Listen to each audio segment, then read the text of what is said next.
complex sales funnels, customer retention, call to action, hooks, customer avatar, impressions, profit margins. Those are all the terms that sound like poison to your ear. Growing up as an artist, you didn't expect that drawing wouldn't be the most important thing you would do in your day-to-day life. Instead, you feel like you need to learn a lot of secondary skills to have a fighting chance of being noticed on the internet. Digital marketing, animation, content creation, videography, copywriting, just to name a few. You feel like you are productizing your art into a commodity, stripping it down to the most basic thing for mass appeal, because you loved delving into the craft, deriving joy from the sole act of creation. You weren't worried about the analytics or how many likes your posts got on social media, or you weren't worried about the timeline or building a personal brand. You just love to create. You were just having fun. But if you want to make a living from your art, you also have to think about the business aspect of it. This is where the dilemma rises. So let me ask you, who do you want to be? A craftsman or a businessman? Do you want to spend your time perfecting your craft, or do you want to spend your time building a brand and a business around it? If you're unsure, let me give you some guidance. A craftsman is someone who is interested in perfecting their craft. They want to focus on perfecting these skills.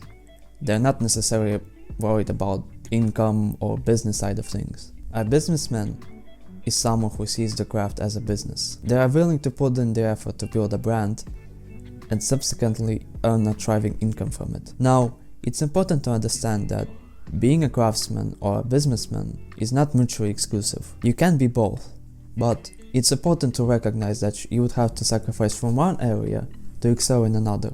I'm a big proponent of why not both mentality. If someone asks you if you could have only one, and that one being health and wealth, for example, why not both? We have been instilled this mentality that wealth cannot work with health.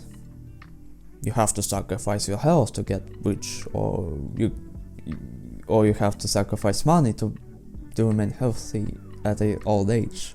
Let's not play fantasy here. You will have to sacrifice one thing to achieve another. But health and wealth are the foundation for a life full of purpose.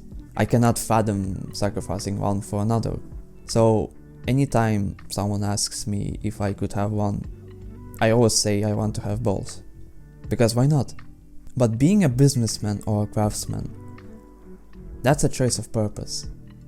A choice of mastery. Do you dedicate your full focus to becoming a master of your craft, the excellence in art, even to the point of sacrificing a chance of earning a thriving income from it? Or do you give your full focus to squeezing out every follower and building a successful brand, even with the risk of losing passion or not even having enough time to create? If you want to become a businessman, you may have to focus less on the actual act of creation and more on marketing, sales, persuasion, and ways of monetizing your art. And, subsequently, if you want to become a successful craftsman, you may have to accept that you won't be able to make as much money as a businessman or someone who runs a successful business.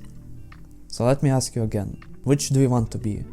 A craftsman or a businessman? If you're a craftsman, focus on perfecting your craft and find ways to make money that won't compromise your passion from it. And if you're a businessman, focus on building a strong brand and monetizing your craft. But I did say I'm a fan of a why not both mentality. So I will not leave you with a simple yet hard choice of becoming either a con artist or a starving artist. In fact, you can have both, but there are some caveats. I will approach this from the side of a craftsman who wants to implement more of the entrepreneur things into their work. A craftsman needs and wants to do the work. Keep that in mind. You will become unhappy if you were to do all the mundane things that the businessman is doing. But those mundane things bring money. So there's your dilemma. Your joy comes from the act of creation. When you sit down, take your time, and bring your imagination to life. That's your purpose. and any attempt to stray from that will leave you full of irritation. The writer writes, the pianist plays piano, the coder writes code, an artist creates art. Any creator feels resistance to becoming an entrepreneur. We don't want to become a salesperson or a manager of staff, because it would result in us having less and less time for our craft. And I bet you don't want to spend all of your life doing that. Besides, a real master cannot systemize their craft, which any entrepreneur stands for. We spend our time perfecting our skills, not building systems. The Craftsman mastery comes from dedication of spending countless hours across decades to achieve mastery. I can't go ahead and create a system that will yield me 10 or 100 scales, which I can then boss around or create a company with. And believe me, I'd very much like that. And neither can you. So, what can we do?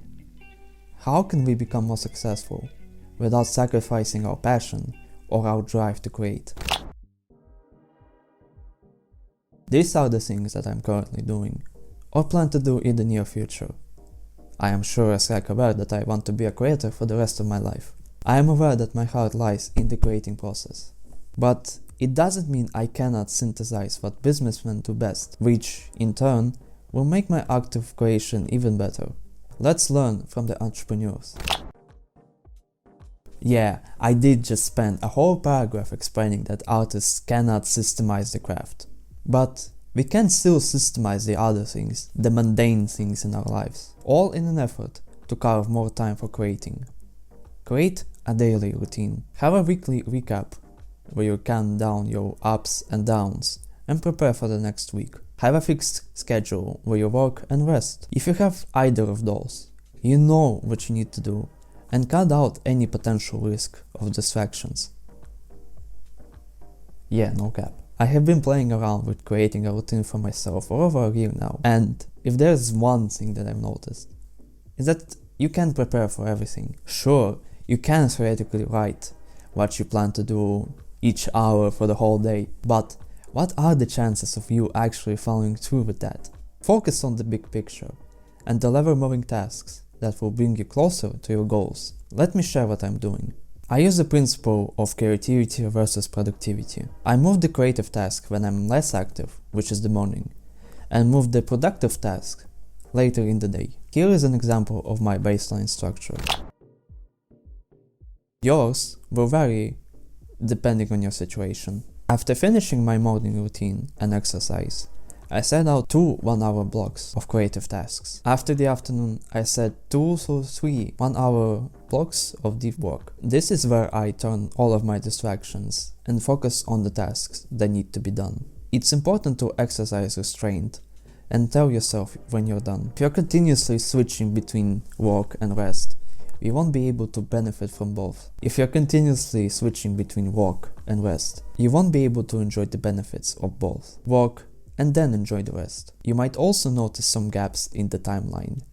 I have outlined them as free time, because you don't have to outline every last minute in your schedule. When you have your work hours rest, it's easy to fill in the rest with leisure and relaxation activities. That includes family and friend time as well. You can't rely on spontaneity or impulses to dictate your progress on your craft. Even if you aren't able to adhere to a schedule, knowing when to do what will be a game changer for you. If you prepare first, you won't have to think when you're supposed to work. This is actually a snippet from my ebook called Creator's Handbook.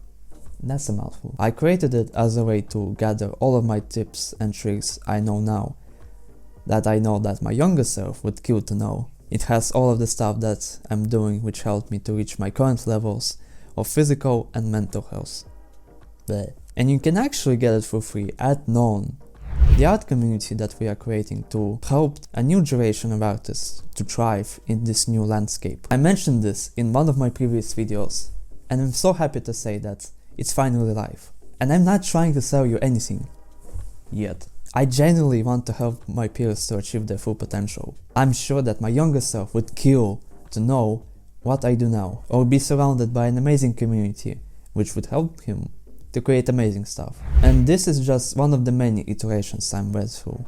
I'm constantly thinking about the ways of how can I do this better, or maybe I just get bored and switch it up completely. As of this video, I received a new job opportunity, so this means I need to create another iteration for myself. But one of the best ways to start creating a routine is to figure out when you wake up and when you go to sleep. Then, just fill in the gaps. I know that I can't pump out a finished artwork in a day. It'd be easier to dig a grave for myself. Instead, look into other ways in which you can provide value with your art. This might fall into capitalist propaganda or whatever, but think in this way. What ways can you give your fans to be able to support you? You might have heard this endlessly by this point. Give value. People will only consume your content if it falls into any of these three categories. It's entertaining, it's educational, it can help them with their goals. People aren't going to watch your 10-minute long time-lapse if it's not inspiring or it will not teach them any new tricks. People are only going to follow you or your art if it has any substance in it. The rise of the artificial intelligence has displayed that people will start seeking out creators who have why in what they create. They will look for the person behind the canvas, their weaknesses, their struggles, their pitfalls, their accomplishments, their highest highs and their lowest lows. They will start looking for humanity. People are always rooting for the underdogs, and we might just become the underdogs. Traditional art didn't disappear when you could start drawing digitally. Painting or drawing didn't disappear when photography first came out. Professional filmmaking didn't go anywhere when everyone started to have a pro-like camera in their pockets. Handwriting didn't disappear when typewriters or mechanical clackers or sonkers first appeared. People aren't going to consume what you produce if what you produce doesn't have any value. That's the harsh reality.